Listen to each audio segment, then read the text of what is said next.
Alam niyo sa Israel, yung salitang bar, sabi niyo nga bar. O pag alam natin kasi bar sa inuman, bar. Bar, ibig sabihin anak ni.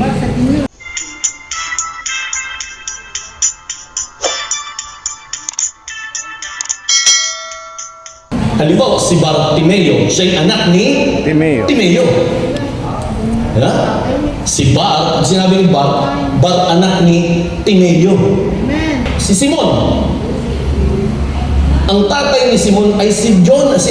Ang tawag sa kanya, Simon Bar Jonah. Ibig sabihin si Simon, anak ni Jonas. Si Jesus, ang Panginoon, ang tawag sa kanya sa lugar nila, Yeshua Bar Joseph. Ibig sabihin, ang pagkaalam nila, si Jesus na anak ni Jose. O halimbawa, ako, ang pangalan ko, Boyet. Pero ang pangalan ng tatay ko, Anakleto. Pagdating sa Israel, ang tawag sa akin, Boyet Bar Anakleto. Kasi anak ni Anakleto. Na senior. Si Bongbong Bar Ferdinand. Kasi anak siya ni Ferdinand Senior. Ngayon itong si Barabas, may ibig sabihin palang pangalan ni Barabas. Bar Aba. Sa wikang Hebreo, pag sinabing Aba, ama, tatay. Ibig sabihin, yung bilanggo, yung rebelde, siya'y anak ng ama. Sa Israel, wala namang ibang tinutukoy na ama, kundi ang Diyos. Ibig sabihin, si Barabas ang kumakatawan sa mga anak ni El Shaddai. Nakikinig ba kayo? Amen. Sa mga anak ni El Shaddai na nagre-rebelde. Sa mga anak ni El Shaddai na kriminal. Sa mga anak ni El Shaddai na mamamatay tao. Hindi naman literal na mamamatay tao, maaaring punong-puno ng galit. Anak ni El Shaddai na walang ginawa kundi sumuway sa utos ng ama. Walang ginawa kundi magreklamo araw-araw, gabi. Walang nakita maganda, puro pangit. Kaya nagre-rebelde. Yan si Barabas. Tayo yung kinatawan ni Barabas. Mas pinili ng mga tao si Barabas kaysa anak ng tao. Si Kristo ang tinutukoy na anak ng tao. So, mas ginusto pa ng Panginoon. Pinili ni Jesus na anak ng tao na ialay ang kanyang buhay para sa rebeldeng anak ni El Shaddai. Amen. Tayo, nagre-rebelde tayo kung minsan. May pinagagawa sa atin ng Lord, ayaw natin gawin. Ayaw pa ba kayo? Amen. May pinapupuntahan sa atin si Lord, pero ano ba't ako pupunta ron? Ayoko nga. Nagawa ni Jesus ito dahil sa kanyang passion of love. Dahil sa mahal niya tayo, iniaalay niya ang kanyang sarili para tayo na dapat mga rebelde, mga kriminal na makasalanan ay magkaroon ng kalayaan sa pagkakalipin sa kasalanan. Ang sinabi sa John 3:16, gayun na lamang ang pag-ibig ng Diyos sa katawan, kaya ibinigay niya ang kaisa-isang anak upang ang sino mang sumampalataya sa Kanya ay hindi mapahamak, kundi magkaroon ng buhay na walang hanggan. Romans chapter 5 verse 18, ngunit ipinadama ng Diyos ang Kanyang pag-ibig sa atin na mamatay si Kristo para sa atin nung tayo'y makasalanan pa. Wow! Hindi kapag pinapanganak nakalaan na yung pagmamahal ng Diyos sa iyo. Tandaan natin mga kapatid, lilipas ang lahat ng bagay. Magbabagong itsura mo. Si Brother Boy nagsimula sa gawain niya, may buhok pa ito. Pero ngayon wala na akong buhok. Pero hindi nagbago ang pag-ibig ng Diyos sa akin. Noon, hallelujah, batang bata ka pa sa gawain niya, na talagang lumalakad ka sa walk of faith. Ngayon hindi ka na makalakad dahil ika-ika ka na. Hindi ka na makakasama, Brad, hindi na ako makakasama. Pala-absent ka na ngayon sa prayer meeting. Late ka na lagi. Pero kapatid, hindi nagbabago ang pagmamahal ng Diyos sa iyo. Ganon ang passion ng Panginoon. Yan ang laman ng puso ng Panginoon. Ang pangatlong puso, laman ng puso ni Jesus ay ang pagkakaloob ng buhay na walang hanggan. Binibigyan niya tayo ng pag-asa na magkaroon ng buhay na walang hanggan. Yung magnanakaw, ang sabi ng magnanakaw, Jesus, alalahanin mo ko pag ikay naghahari na. Anong sabi ng Panginoon? Ngayon din, sinasabi sa iyo, isasama kita sa paraiso. Wow! Lahat ng tao ay hindi nakalaan sa impyerno. Kung papipiliin tayo, ay papipiliin tayo ng Panginoon. Sinong tagadangka? Lahat tagadangka. Tagadangka. Nandito tayo sa choir.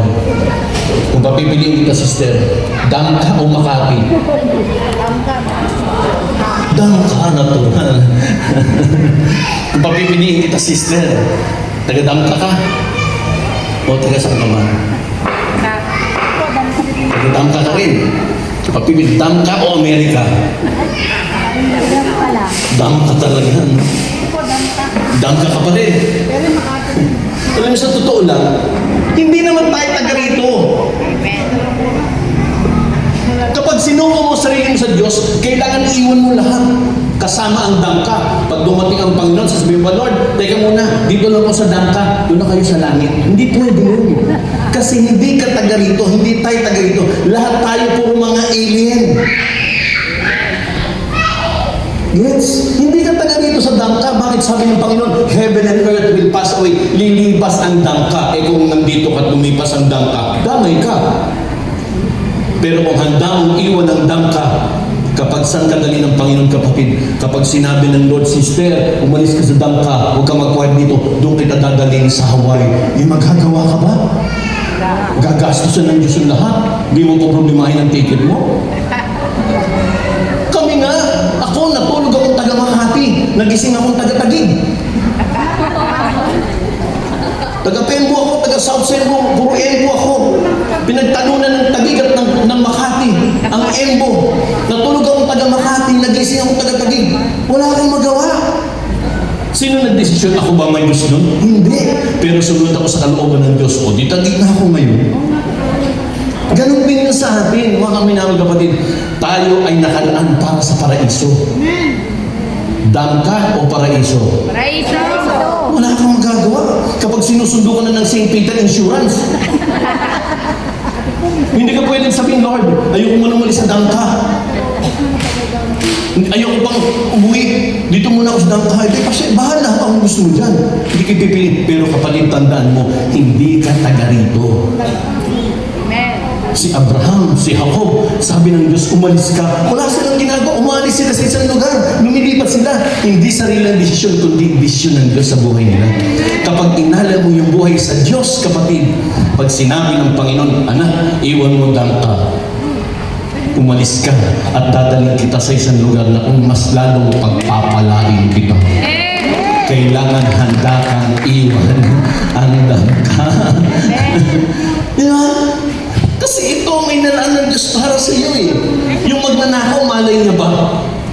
Sabi sa Romans 6:23, sapagat kamatayan ng kapairan ng kasalanan, ngunit ang libreng kaloob ng Diyos ay buhay na walang hanggan. Libre! Sister, libre! Nakamute mo. Libre itong binibigay sa ng Panginoon. It's up to you to accept. 1 John chapter 5 verse 11 to 12. Ito ang patotoo. Pinagkaloob sa atin ng Diyos ang buhay na walang hanggan at ito'y makakamtan natin sa pamagitan ng kanyang anak. Ang sino ang pinananahanan ng anak ng Diyos ay mayroong buhay na walang hanggan. Ngunit ang hindi pinananahanan ng anak ng Diyos ay hindi magkakaranas ng buhay na walang hanggan. Ibinibigay sa iyo ng Panginoon ito eh. Libre. Yung gusto natin, laging may bayad eh. Gusto natin, laging may ticket. Manood ng sine, kailangan magbabayad. Manood ng PBA, kailangan magbayad. Pero yung offer ng Panginoon na libre, ay, anong mapapala ka dyan? May pagkain ba dyan? Pag walang pagkain, di ka pupunta. Pag walang bayad, di ka pupunta. Libre. Binibigay sa iyo isang biyaya na hindi ka naman karapat dapat. O example ito, kaninong cellphone ito? Kayo. Wala ata pong sa kaninong cellphone ito? Kayo. Sa akin. Halimbawa lang. Sa'yo na. Ayun na. Kanino yun? Sa kanya na. Binigay ko na eh. Ganon ang forgiveness, ganon ang pagmamahal ng Diyos, ganon ang buhay ng hanggan, ibinibigay sa iyo. It's up to you kapag tinanggap mo. Pero example lang yun. Example ka naman, hindi ka na mabiro. Hallelujah.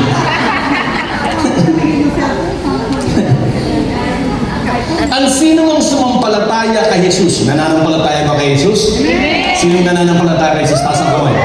Ang sino mang sumampalataya kay Jesus ay hindi mapapahama, kundi magkakaroon ng buhay na walang hanggan. Ngayon, ito ngayon ang tanong. Kung nagawa ng Panginoon na magpatawad, kaya ba natin magpatawad? May kondisyon pa. Ang Diyos pag nagpatawad, anong tao madaling magpatawad pero mahirap makalimot? Oo, nag-sorry na. Oo, okay na, sorry na. Pero pag nagkikita sila, naku, ito na naman yung epal, ito na naman siya. Inis na inis ka, nanggagalaiti ka. Hindi totoo eh. Ang totoong pagpapatawad, kinakalimutan yung kasalanan. Walang lamat. Eh tayo may lamat eh. Ang tao, pag nagpatawad, may lamat. May lamat na yan. Hindi na ako pwede magtitiwala dyan. Hindi naman nagbabayad ng utang yan. Ba't ko ba utangin ulit? Diba? Pero pag nagpatawad ng Diyos kapag maniwala ka, kinakalimutan niya lahat. So, may kwento ko na sa inyo rito yung tungkol sa baliw. Ha? Sigaw na sigaw yung baliw, nakausap ko ang Diyos. De! Lahat ng tao lumalabas sa parokya, yung sinasabi ng baliw, nakausap ko ang Diyos. Nye, nye, nye, nye, nye. Tinawag ng kura paroko, halika nga rito. Anong pinagsasabi mong nakausap ko ang Diyos? Oo, Father, sabi ng baliw, nakausap ko ang Diyos. O sige nga, kung talagang nakausap mo ang Diyos, itanong mo ang kasalanan ko. Umalis yung baliw. Tsagaan ni Father, no? Pinatulan yung baliw. Umalis yung baliw, 4 na buwan, lumipas, bumalik. Yun naman ang sinisigaw ulit. Paglabas ng misa ng 6 a.m., yung misa ng mga senior citizen, alas 6 ng umaga. Sigaw na sigaw, nakausap ko ang baliw. Nakausap ang baliw, nakausap ko ang Diyos. Kung ano sinasabi, nakausap ka ang Diyos. Ito na si Father. Halika nga rito. Ano naman ang pinagsasabi mo, nakausap mo ang Diyos? O, talagang nakausap mo ang Diyos. Di ba may assignment ka? Anong assignment ng baliw? Kasalanan ni Father. Kasalanan ni Father. Sabi ni Father, ano ang kasalanan ko? Ang sabi ng baliw, Father, nakalimutan daw niya. Nakalimutan ng Diyos yung kasalanan ng pare. Sabi ni Father, totoo nga, nakausap mo ang Diyos sapagat na namang kasalanan ikinumpisan, kinakalimutan na ng Diyos na makapangyarihan sa atin. Ganun pag nagpatawad ng Diyos, kinakalimutan ng lahat, kinakalimutan ng kasalanan natin. Kapag humingi tayo ng tawad sa Diyos, kapatid, kakalimutan na ng Diyos ang ating kasalanan. Inuhugasan tayo ng dugo ni Kristo na parang mga bagong laba. Pangalawa, kung nagawa ng Panginoon Kristo na magmahal, kaya ba nating mahalin yung taong walang ginawa kundi saktan tayo? Dami na nagpapatay ng kampanya pa lang. Dati magkakampi, ngayon magkaaway na. Di magkapatawaran. Kung talagang nagawa ni Jesus magpatawad, tayo mga anak ng Diyos, kaya ba natin magmahal ng mga taong sinaktan tayo? Taas na ang kamay. Sabi mo, ganyan. Kwento sa iba Sambales. Ha? Kinento ko na sa inyo, baka makalimutan nyo eh.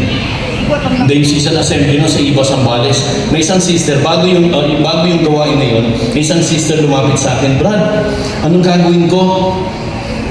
Yung aking asawa, nakabila nagkamali ng pinto ang pinasok. Bakit? Kasi yung bahay namin, Brad, nasa isang compound. May pintuan doon na may magandang babae. Nagkamali siya ng pinasok. Imbis na bahay namin ang pinasok, pumasok ka bilang pintuan, meron na siyang tinatawag na chika babes. Anong gagawin natin? Sabi ko, ano natin? Anong kinalaman ko dyan natin? Sa'yo lang yan. Sabi, ano ang gagawin ko? O, ganito sis. Opinion ko ba ang tinatanong mo? O opinion mo? Okay, kung opinion ko ang tatanungin mo, itong sagot ko sa'yo. Kung mister mo, may ibang babae, at napatunayan mo, idimanda mo. Idimanda mo. Kasuhan mo ng adultery. Kasuhan mo ng isa pang kaso din. Concubinage. Pero, kung ang Ang salita ng Diyos ang pagbabatay natin. Itong sinasabi ng salita ng Diyos. Ibigin ang kaaway. Sabi ni sister, ganun ba talaga? Gusto mo sunod sa Diyos? Amen. Gusto makapasok sa kanya ng Diyos? Amen. Sundin natin ang utos ng Diyos. Ibigin ang kaaway. Alam niyo ginawa ni sister? Sa tuwing nagluluto siya ng bopis, yung kalahati dun sa kabilang pintuan. Pag nagluluto siya ng pinakabit, yung kalahati doon napupunta sa kabilang pintuan. Dumating ang panahon, naging BFF na silang dalawa. Yung babae ng mister niya at saka siya, best friend na sila forever.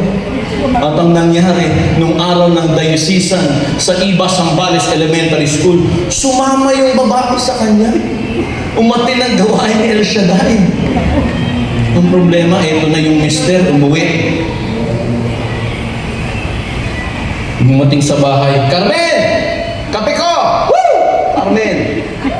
Ano ba? Tagal naman ang kape ko! Woo! Ano ba yan? Eh, walang tao. Walang tao sa bahay ni brother.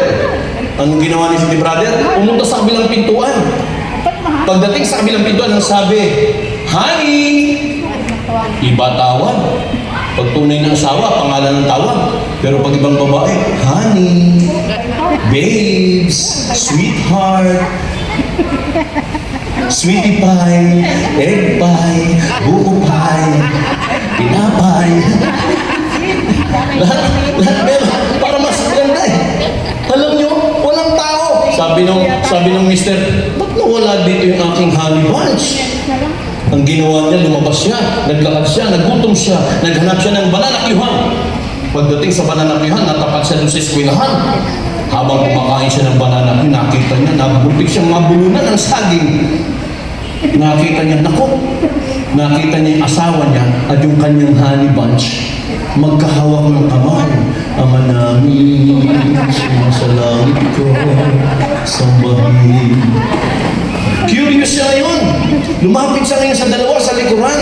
Tinitingnan niya kung pinag-uusapan kasi naghahagik-gikan sila. Praise God. Hinihintay niya kung ano sasabihin. Naku, nung healing message na, ang bisita ay yung head ng Manila, si Brother Medeng Cabello. Nag-talk si Brother Medeng. Ang sabi ni Brother Medeng, lahat ng hindi ka lugod-lugod sa Diyos, isuko niyo sa Panginoon. Sumigaw yung chika babes. Yes, Lord. Isinusok ko na sa kanya. Bubulong-bulong yung lalaki. Huwag naman, huwag naman. Huwag naman. Bubulong-bulong yung lalaki. Huwag naman. Isuko. Kasi lagot siya. Yung asawa naman niya nasa tabi, Amen, Lord. I agree, Lord. I agree. Isuko mo na. Isuko mo na sa Panginoon niya. Pagkatapos ng gawain, and they live happily ever after. Mula na ng tawagan nila, brother and sister. Pareho na silang kumakain ng bopis. Kung nagawa ni Jesus na isama ang magnanakaw sa paraiso, kaya ba nating mag-akay din ng kaluluwa para kay Kristo? Amen. Ay, Santa Maria, Ina ng Diyos, ipanalangin ang mga kasalanan. Kung nagawa ni Kristo mag-akay ng magnanakaw, kaya ba nating akayin yung mga nasa paligid nito? Amen. Ang hina, Amen. Pagdating sa biyaya, Amen! Pagdating sa pag-akay, magagawa natin ang lahat ng bagay sapagkat kasama natin si Jesus natin. Tumayo tayong lahat ng kapatid. Tapos, tayo na.